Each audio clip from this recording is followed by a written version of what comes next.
Chapitre 2. Tenter la chance auprès de Challenger.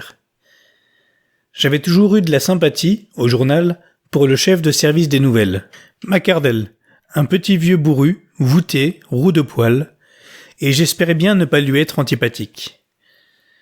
Bien entendu, le vrai patron, c'était Beaumont. Mais il vivait dans l'atmosphère raréfiée d'une sorte de région olympienne, où rien ne parvenait jusqu'à lui, qui n'eût au moins l'importance d'une scission dans le cabinet ou d'une crise internationale. Nous le voyions de temps en temps gagner les ombres de son sanctuaire. Il passait, solitaire et majestueux, les yeux vagues, l'esprit tourné vers les Balkans ou le golfe Persique. Il planait au-dessus de nous, loin de nous. Nous ne connaissions que McArdle. McArdle le représentait devant nous. Quand j'entrai dans la pièce où il se tenait, le bonhomme me fit un petit salut de la tête, et, relevant ses besicles jusqu'au sommet de son crâne chauve, « Eh bien, mais il me semble que vous vous en tirez d'affaire, monsieur Malone, » dit-il avec un accent écossais tout plein de bienveillance. Je le remerciai. Parfaite votre relation du coup de grisou. Celle de l'incendie de Southwark était déjà excellente. Vous avez la note. Mais vous désirez me parler, je crois. J'ai à vous demander une faveur. Ses yeux inquiets m'évitèrent. Ah bah, et de quoi s'agit-il ? De voir s'il n'y a pas une mission que vous puissiez me confier au nom du journal. Je ferai tout pour la remplir, monsieur, et pour vous envoyer de la copie intéressante. Quelle espèce de mission voulez-vous dire, monsieur Malone ? N'importe laquelle, pourvu qu'elle comporte de l'aventure et du danger. J'y mettrai, je vous assure, toute ma conscience. Elle conviendrait d'autant mieux qu'elle serait difficile. Vous tenez donc à risquer votre vie ? Pour me donner une raison de vivre ? Pardieu, voilà ce qui s'appelle l'enthousiasme, monsieur Malone. Malheureusement, je crains que le temps ne soit passé de ces sortes d'entreprises. Une mission spéciale donne rarement des résultats en rapport avec les frais qu'elle occasionne. Et, dans tous les cas, elle ne se confie jamais qu'à un homme d'expérience, dont le nom inspire confiance au public. Les grands espaces vierges sur la carte du monde s'effacent de jour en jour, et il n'y a plus de place nulle part pour le romanesque. Mais attendez donc, fit-il, et son visage s'éclaira d'un sourire. En parlant des grands espaces restés vierges sur la carte, il me vient une idée. Que diriez-vous si je vous chargeais de confondre un imposteur, un moderne Munchausen, et de le rendre ridicule ? Vous auriez à faire la preuve de ces mensonges. Eh, mon ami, cela n'irait pas sans beauté. Que vous semble ? Tout ce que vous voudrez, où et quand vous voudrez. McArdle réfléchit une minute. La question, dit-il enfin, c'est de savoir si vous pourriez vous entendre, ou même simplement causer, avec notre homme. Mais vous semblez avoir un génie pour vous imposer aux gens. Un don de sympathie, un pouvoir magnétique. Un effet de vitalité juvénile ou quelque chose d'analogue, je suppose. J'en ai, pour ma part, le sentiment très net. Vous êtes bien aimable. Tentez donc votre chance auprès du professeur Challenger. Je ne dissimulai pas ma surprise. Challenger, m'écriai-je, le professeur Challenger d'Enmore Park, le fameux zoologiste ? N'est-ce pas lui qui cassa la tête à Blundell du télégraphe ? Le chef esquissa un sourire. Cela vous trouble ? Vous me disiez que vous cherchiez des aventures. Le fait est qu'en voilà une. Précisément. Je ne suppose d'ailleurs pas qu'il pousse toujours si loin la violence. Sans doute Blundell le prit mal, ou ne sut pas le prendre. Vous pouvez avoir plus de veine, ou plus de tact. Il y a là sûrement, dans le sens indiqué par vous, quelque chose à faire. La Gazette marcherait. Mais j'ignore tout de Challenger. Je me souviens seulement d'avoir vu, à propos de Blundell, son nom évoqué en simple police pour coups et blessures. Apprenez une chose, monsieur Malone. Ce n'est pas d'aujourd'hui que le professeur m'intéresse, et que je le tiens de l'œil. Il sortit un papier d'un tiroir. Voici sa fiche. Je vous la résume. Challenger, George Edward, né à Largs, Angleterre septentrionale, 1863, élève de l'Académie de Largs, Université d'Édimbourg, adjoint au British Museum, 1892, conservateur adjoint du service d'anthropologie comparée, 1893, résigna ses fonctions la même année, après des lettres acrimonieuses. titulaire de la médaille de Crayston pour recherche zoologique, membre étranger de Suilan Kyriel de nom, plusieurs lignes en petits caractères, rien que des sociétés de second ordre. Société belge, Académie des sciences de la Plata, etc., etc. A publié quelques observations sur une série de crânes calmoux, esquisses de l'évolution vertébrée, et de nombreux articles dont les mensonges du weissmannisme provoquaient une discussion orageuse au congrès de zoologique de Vienne. Récréation, marche, excursion en montagne. Adresse, Enmore Park, Kensington, W. Voilà, prenez ça, je crois que pour ce soir, nous n'avons plus rien à nous dire. J'empochai le papier. Pardon, sœur, insistai-je, m'avisant que déjà je n'avais plus devant moi une figure mais un crâne. J'entends bien qu'il s'agit d'interviewer ce gentleman, mais à quel propos? Instantanément, je vis reparaître la figure. Parti seul en exploration il y a 2 ans, dans le Sud-Amérique. Rentré l'année dernière. Refusa de préciser la région explorée. Commençait un vague récit de son voyage quand, pour une objection soulevée, se replia dans sa coquille. Ou bien était le héros d'une aventure peu banale, ou bien, ce qui paraît plus probable, n'est qu'un menteur. Rapportait quelques photographies en mauvais état qu'on prétend truquer. Est devenu irritable au point de se jeter sur quiconque l'interrompt et de faire dégringoler son escalier aux journalistes. Mégalomane homicide à tournure scientifique. Je n'en sais pas davantage, monsieur Malone. Allez maintenant, et rendez-vous compte. Vous êtes de taille à imposer le respect. En tout cas, le journal vous couvre. Loi sur la responsabilité patronale en matière d'accident. Un crâne liséré de petits poils blonds avait de nouveau pris la place de la figure ricanante et rouge. L'entretien était fini. Je sortis, me dirigeant vers le Savage Club. Mais au lieu d'y entrer, je m'accoudais sur la balustrade de l'Adelphi Terrace, et je demeurais pensif à contempler la coulée huileuse et brune de la Tamise.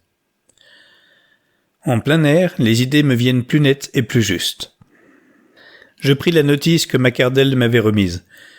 Je la lus sous un globe électrique, et j'eus alors ce qui m'est impossible de ne pas considérer comme une inspiration.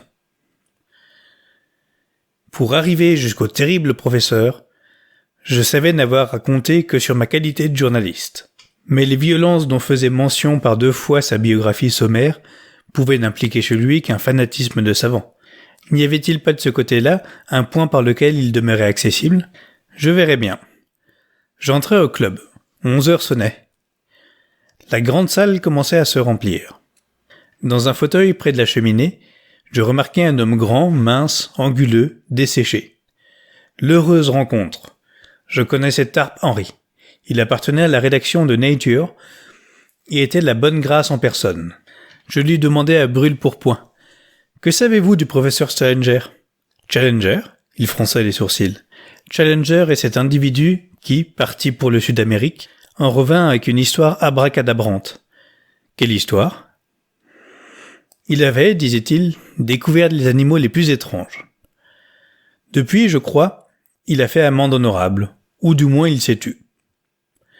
Interviewé par l'agence Reuters, il souleva par ses déclarations une telle clameur qu'il jugea inutile d'insister.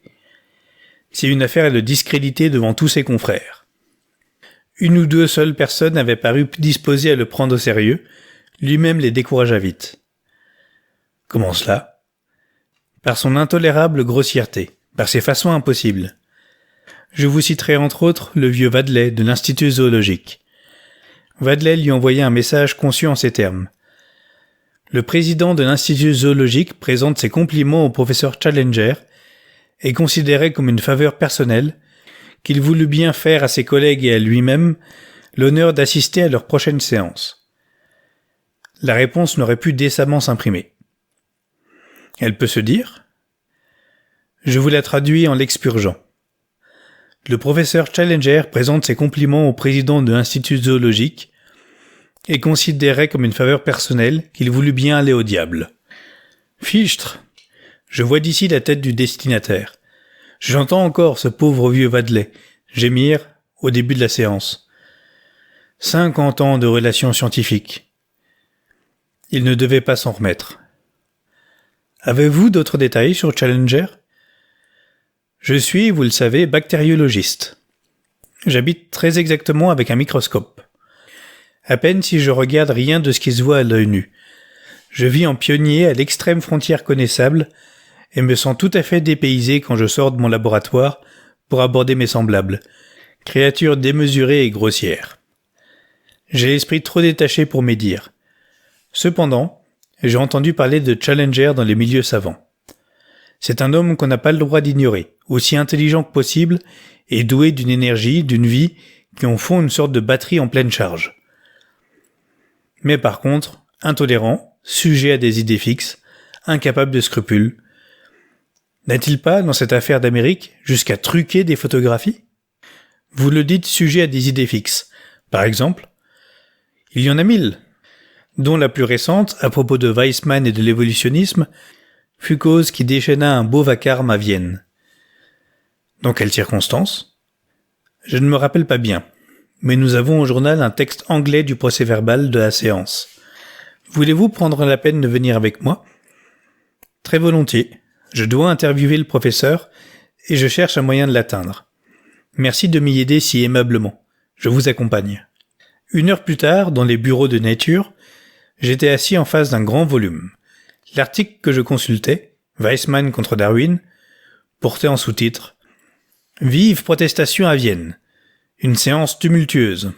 Si l'insuffisance de mon éducation scientifique m'empêchait de suivre la discussion, du moins je me rendais compte que le professeur anglais, par son attitude agressive, avait violemment indisposé ses confrères du continent. Protestation, bruit, réclamation unanime, ce sont les 3 premières parenthèses qui me sautèrent aux yeux. Pour le reste, l'article, écrit en chinois, ne m'eût pas échappé davantage. « Et vous appelez ça un texte anglais ?» dis-je à mon confrère d'une voix pathétique. « Je lirai aussi bien dans l'original. » En effet, ça manque de clarté pour un profane. Si seulement j'y trouvais à prendre une bonne petite phrase explicite, d'où se dégagea un semblant d'idée. Je ne demanderai pas plus. Tiens, mais justement en voilà une, je crois. Une à peu près intelligible. Je vais en prendre une copie. Elle m'offre une entrée en matière. C'est tout ce que je puis pour vous ? Attendez donc, je voudrais écrire au sujet du terrible professeur. Si vous me permettiez de rédiger ma lettre ici même, sur du papier à en-tête de votre journal, cela mettrait autour de moi une atmosphère. Et Challenger, ensuite, viendrait faire un vacarme à tout rompre. Non pas, vous verrez la lettre, elle n'aura rien de provocateur, je vous assure. Voici donc ma chaise et ma table. Vous trouverez là du papier. Mais il est entendu que j'aimerais donner un coup d'œil à votre lettre avant qu'elle parte. J'y mis tout le temps utile. Mais mon factum avait, j'ose dire, le tour.